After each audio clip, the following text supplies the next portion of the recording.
मित्रों, सनातन धर्म एक ऐसा धर्म है जो आपसे जुड़े सभी रिश्ते नातों को बड़ी ही शालीनता से निभाने की सलाह देता है। हालांकि आज समाज में लोग विभक्त होकर रहने में ही शांति पाते हैं। हंसी की बात तो ये है कि आज के मनुष्यों के लिए और रिश्ते नाते तो दूर की बात है, वो तो पति पत्नी के संबंध को निभाने में भी असमर्थ हैं। शायद समाज उसे आत्मनिर्भर होना कहता हो या फिर आजादी कहता हो, लेकिन मित्रों, हमारे हिंदू शास्त्रों में आज भी हर रिश्ते को अंत तक निभाने की बात कही गई है। पति पत्नी के संबंधों में मुख्यतः ये बातें सुनने में आती हैं कि पति कैसा भी हो, पत्नी को उसका साथ नहीं छोड़ना चाहिए। आइए जानते हैं इस बात में कितनी सत्यता है आज की इस खास वीडियो में। नमस्कार मित्रों, और स्वागत है आपका द डिवाइन टेल्स पर एक बार फिर। मित्रों, स्त्री हो या पुरुष, एक रिश्ते में दोनों की हिस्सेदारी बराबर की मानी गई है। चाहे बात करें राम सीता की या फिर धृतराष्ट्र और गांधारी की, प्राचीन काल से ही ऐसी अनेकों जोड़ियां रही हैं जिन्होंने अपने रिश्तों को लेकर इतिहास के पन्नों पर एक अनूठी छाप छोड़ी है, जिनका रिश्ता ही उनकी पहचान बन गया। इससे जुड़े उदाहरण तो बहुत हैं, लेकिन एक ऐसी स्त्री का नाम हम यहाँ लेना चाहते हैं जिन्हें पतिव्रता की उपाधि दी गई थी। जी हाँ, हम बात कर रहे हैं माता सीता की। रामायण जैसे ग्रंथ की नायिका रही माता सीता को पूजने का कारण आज भी उनकी पतिव्रतता और पवित्रता ही मानी जाती है। यदि आप भी रामायण सुन या देख चुके हैं तो इसे आप आसानी से समझ पाएंगे। एक ऐसी स्त्री जिसे राजसुख भोगने का अवसर मिल रहा था, किंतु उसने अपने पति अर्थात श्री राम को वनवास होते ही बिना कुछ सोचे समझे संपूर्ण ऐश्वर्य और शान शौकत को त्यागने से पहले एक बार भी नहीं सोचा और साथ ही वनवास जाने का हठ पकड़ लिया और बिना किसी शिकायत के श्री राम के कर्तव्य पालन में अपना पूर्ण योगदान दिया। तो मित्रों, जब हमारे समक्ष एक ऐसी स्त्री आदर्श की तरह खड़ी हो तो आखिर हम कैसे छोटे छोटे झगड़ों और मतभेदों के चलते इस पावन रिश्ते की गरिमा को ठेस पहुंचा सकते हैं। मित्रों, आदर्श पत्नी की छवि लिए ऐतिहासिक स्त्रियों का वर्णन अभी यही खत्म नहीं होता। कुछ और भी ऐसी महिलाएं हैं जिन्होंने अपने पत्नी धर्म और कर्तव्यों का पालन कुछ इस प्रकार किया कि उन्हें इतिहास के पन्नों में अलग से स्थान दिया गया। उन्हीं में से एक तेजस्वी महिला रही द्रौपदी, महाभारत का वो बहुचर्चित पात्र जिसका उल्लेख किए बिना किसी प्रसंग का पूरा होना असंभव है। द्रौपदी को भले ही 5 पतियों की एक पत्नी होने के कारण पांचाली कहा गया हो, परंतु ऐसा कोई भी पन्ना आपको नहीं मिलेगा जो ये कहता हो कि द्रौपदी अपने पत्नी धर्म को निभाने में चूकी हो। इसका एक सीधा प्रमाण है महाभारत में वर्णित वो घटना जब अपने पतियों अर्थात पांडवों द्वारा दांव पर लगाए जाने पर भी धृतराष्ट्र के द्वारा 3 वर प्राप्त करने का मौका मिला, तो द्रौपदी ने वहां भी एक बार फिर अपने पतियों को आगे रखते हुए पत्नी धर्म को निभाया और उन्होंने तीनों वरों में से पहले वर से युधिष्ठिर की दासभाव से मुक्ति और दूसरे वर से भीम, अर्जुन, नकुल और सहदेव शस्त्रों तथा रथ सहित दासभाव से मुक्ति मांगी। और जब तीसरा वर मांगने का मौका आया,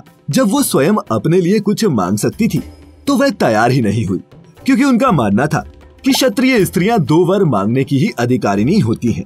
इतना ही नहीं, सत्यभामा के साथ एक संवाद के जरिए द्रौपदी ने पतिव्रता स्त्री को क्या करना चाहिए और एक स्त्री का अपने पति के प्रति कौन कौन से कर्तव्य होते हैं ये भी बताया है। अपना उदाहरण देते हुए उन्होंने बड़े ही अच्छे से बताया है। तो चलिए जानते हैं उन्हीं लक्षणों को द्रौपदी के अपने शब्दों में। द्रौपदी सत्यभामा संवाद। मित्रों, एक दिन की बात है, पांडव और ब्राह्मण जन आश्रम में बैठे थे। उसी समय द्रौपदी और सत्यभामा भी आपस में मिलकर एक जगह बैठी थी और दोनों आपस में वार्तालाप कर रही थी। बातों ही बातों में सत्यभामा ने द्रौपदी से पूछा, बहन, तुम्हारे पति पांडव जन तुमसे हमेशा प्रसन्न रहते हैं। मैंने देखा है कि वे लोग सदा ही तुम्हारे वश में रहते हैं। आखिर इसका राज क्या है? तुम मुझे भी ऐसा कुछ बताओ कि तुम्हारे पतियों की ही तरह मेरे श्याम सुंदर भी मेरे वश में रहें।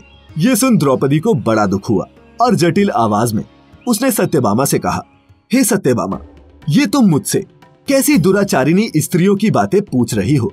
और यदि जब एक पति को ये मालूम हो कि उसकी पत्नी उसे वश में करना चाहती है, तो वह अपनी पत्नी के वश में हो ही नहीं सकता। इस पर सत्यभामा बोली, मुझे क्षमा करें, फिर आप ये बताएं कि आप पांडवों के साथ कैसा आचरण रखती हैं? प्रश्न उचित जानकर द्रौपदी ने इसका उत्तर देना सही समझा और फिर वो सत्यभामा से बोली, तो सुनो सत्यभामा, मैं अहंकार, काम, क्रोध को छोड़कर बड़े ही सावधानी से सब पांडवों की पूर्ण स्नेह और निष्ठा भाव से सेवा करती हूँ।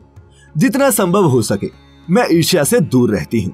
मन को काबू में रखकर कटु भाषण से दूर रहती हूँ। किसी के भी समक्ष असभ्यता से खड़ी नहीं होती, बुरी बातें नहीं करती और न ही बुरी जगह पर बैठती हूँ। इतना ही नहीं, पति के अभिप्राय को पूर्ण संकेत समझकर उसका अनुसरण करती हूँ और चाहे देवता, मनुष्य, सजा धजा या फिर रूपवान कैसा ही पुरुष क्यों ना हो, मेरा मन कभी भी पांडवों के सिवाय किसी पर नहीं डोलता।